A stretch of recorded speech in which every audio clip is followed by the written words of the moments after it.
কাউকে মানসিক কষ্ট দিচ্ছেন, খুব যত্ন করে দিন যাতে কেউ টের না পায়। তবে নিজেকেও একটু তৈরি রাখবেন ভবিষ্যতের জন্য।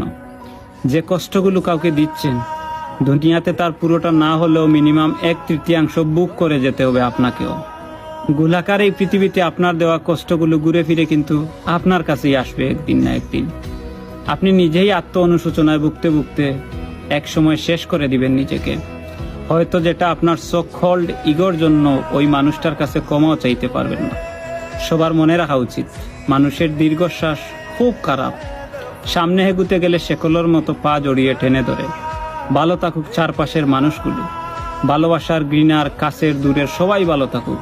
অভিশাপ না দিলেও রুহের হায় বলে একটা কথা আছে, যাকে রিভেঞ্জ অফ নেচার বলে, যেটা আমাদের বিশ্বাস করতেই হবে। প্রকৃতি কিছু ভুলে না, সময়ের ব্যবধান মাত্র। সব সময় হয়তো আমরা বুঝে উঠতে